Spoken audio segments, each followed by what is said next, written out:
So, interesting story. I was inspired to make this episode after listening to Rupert Spirit speaking recently. If you're not aware, Rupert Spirit is a spiritual teacher of non-duality, and he was asked the question about the possibility of angels, and I wanted to share some of his response because it's not often that you hear non-dual teachers talking about angels, and I really loved his answer so much, and I wanted to share it. So Rupert begins by talking about infinite consciousness, talking about how that's all there is and it's all that exists. And he says within this river of infinite consciousness, he compares our minds as whirlpools that appear within this river. So he goes on to say, and I'm quoting here, he says, "Why would a human mind be the only type of localization of infinite consciousness in infinite consciousness? After all, there are dogs' minds and cats' minds and fleas' minds and bats' minds, and so on. Could there be other kinds of minds that the very narrow spectrum within which a human mind operates cannot be perceived?" So he's saying, are there other minds or other entities or beings that we can't perceive? And he talks about how certain animals can perceive certain wavelengths of light and sound that we humans can't perceive, which of course is true. We all know about the different spectrums of light that are beyond our visual spectrum. And then he goes on to say, could there be other kinds of activities of consciousness, in other words, mind, that exists in infinite consciousness? They're made of infinite consciousness, but they are not knowable by a human mind, not because they don't exist, but because the human mind operates on too narrow a frequency.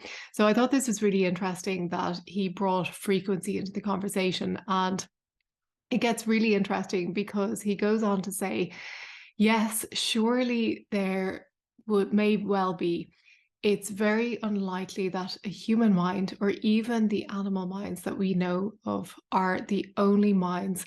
Maybe there could be other minds that are of such a frequency that they would never appear to a human being embodied, so they would correspond to an angelic realm.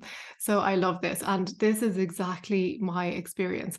And the thing I think we often think is that the angelic realm is some far off place, some mysterious land that we have to gain access to or try and reach.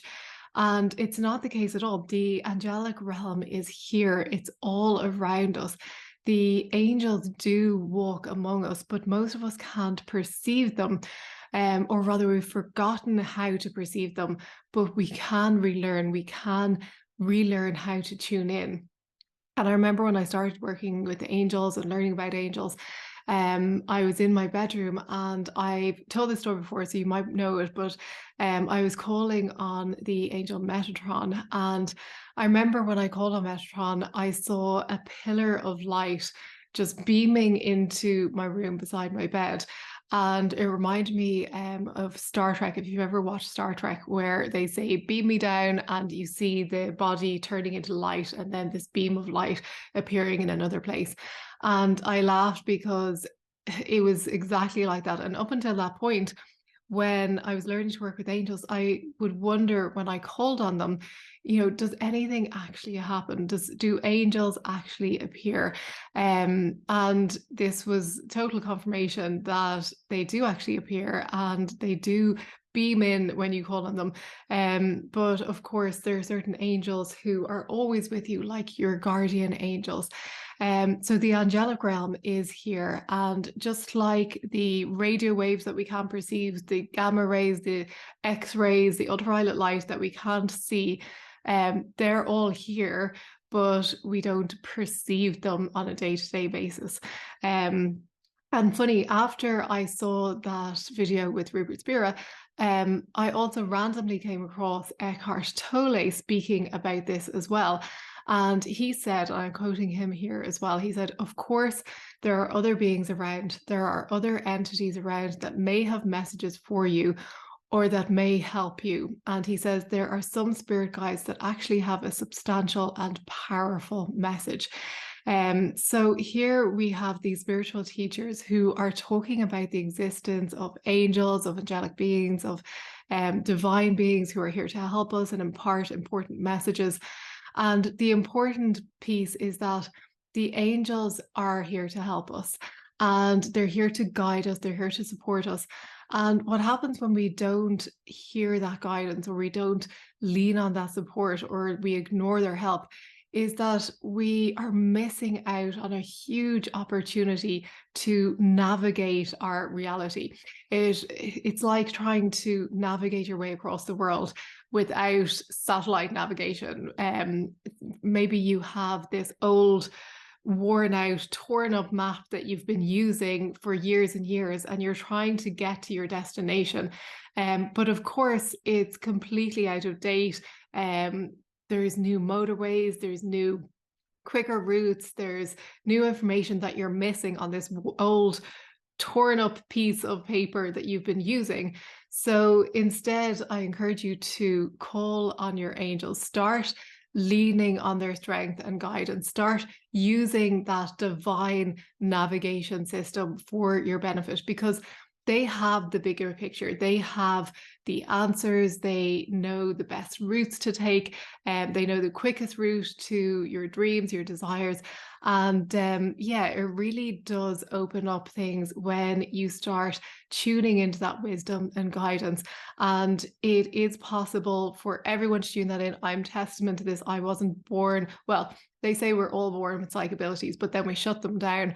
But yeah, I certainly had to learn how to reawaken those abilities.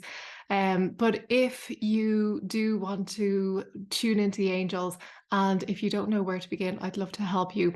I'll leave a link below to my members group, Fiercely Spiritual Family, where you can learn all about how to connect with the angels, start getting guidance, start getting support from them, learning how to manifest with the angels, how to heal with the angels, so much good stuff in there. And the enrollment for new members is open for the next few days.